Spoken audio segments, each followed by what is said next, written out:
Hello and welcome to LadeyNews, Africa's Voice, Africa's Future, bringing you stories that matter within and outside the country.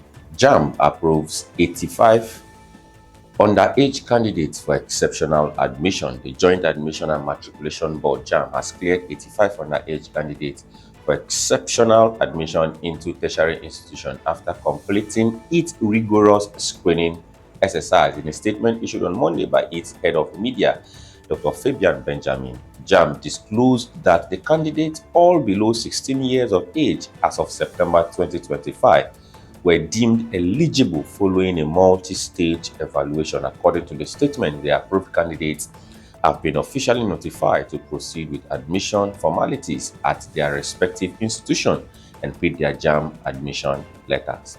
APC endorses Oyebanji as Ekiti 2026 governorship candidate.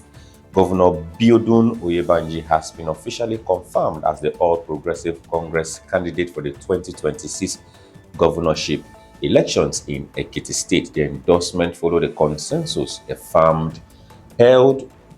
The endorsement followed a consensus affirmation held on Monday at the Ekiti Parapo Pavilion in Ado-Ekiti, where 885 delegates of the state's 16 local government areas gave their approval. The special congress was supervised by a 10-member committee led by the Kogi State Governor Usman Ododo, with Edo State Governor Monday Okpebolo as deputy chairman and Honorable Taiwo serving as secretary. Oyebanji's confirmation came after the voluntary withdrawal of the only other cleared aspirant, Ms. Atinuke Omo-Layo.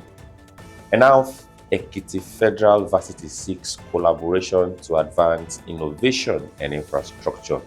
The Vice Chancellor of the newly established Federal University of Technology and Environmental Science, Iyin Ekiti, Professor Gbenga Aribisala, has reaffirmed the institution's commitment to technological advancement and academic excellence. Speaking at an event in Ado-Ekiti on Monday, Professor Aribisala expressed the university's readiness to partner with individuals, organizations, and agencies to drive innovation and infrastructural development. He noted, Nigeria has the capacity to match other developed nations in technology.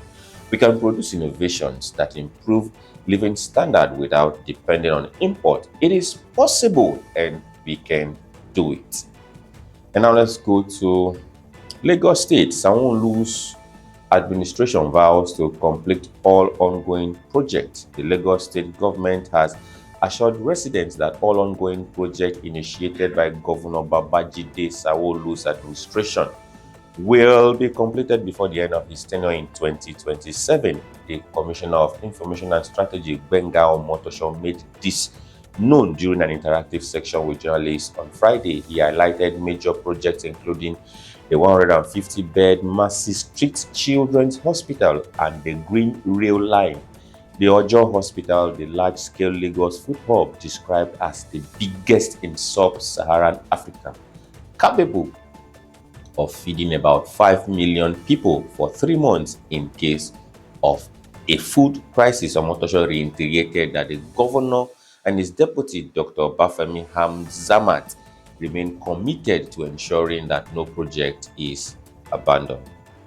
Trump denies meeting with Canada's Carney and tariffs dispute. The U.S.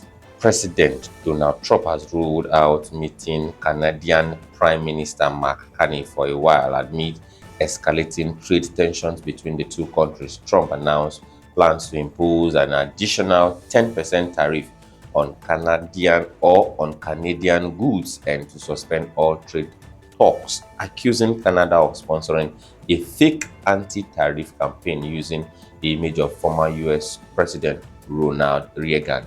When asked abroad Air Force One,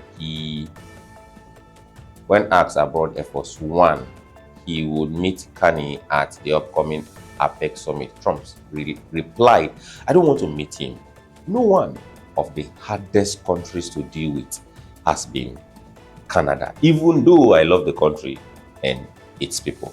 Also, Trump arrives in Japan as prospect brighten for US-China trade deal. President Trump arrived Japan on Monday for the next leg of his ASEAN tour raising optimism for possible resolution to the prolonged trade dispute between the US and China. Speaking to reporters aboard Air Force One, Trump expressed confidence that his meeting with Chinese President on Thursday could yield a trade agreement. He also hinted at the possibility of extending his trip to meet North Korean leader Kim Jong. I have a lot of respect for President, and I believe we are going to come away with a deal, Trump said. The presidential aircraft, also carrying Secretary of State Marco Rubio and Treasury Secretary Scott Bessent, landed at Haneda Airport to a crowd of onlookers at sunset.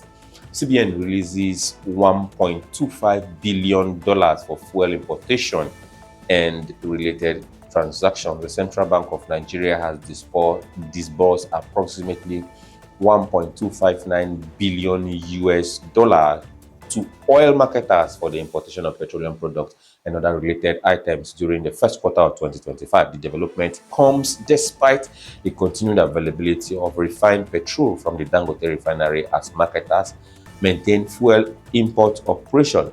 Data from the Nigeria Midstream and Downstream Petroleum Regulatory Authority revealed that between August 2024 and early October 2025, about 69% of Nigerians' 21 billion liters of petrol consumption was imported. Between January and March 2025 alone, a total of 2.28 billion liters of petrol were brought into the country despite improved local refining output.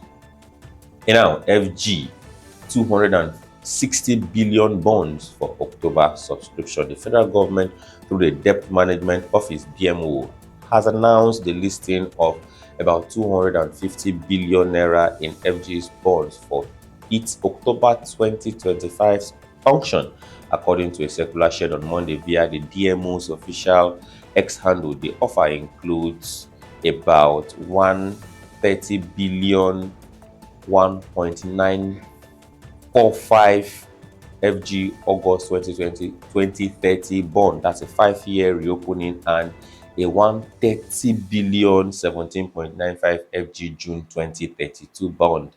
That is for a 7-year reopening. Right. The auction is scheduled for settlement on October 29, 2025, with each unit priced at 1,000 naira, subject to a minimum subscription of 50 million, 1,000, and additional multiples of 1,000. Well, that's all we have for you today on what's trending from LadeyNews. Do well to share this across friends and stay updated. Thank you for staying tuned, and bye for now.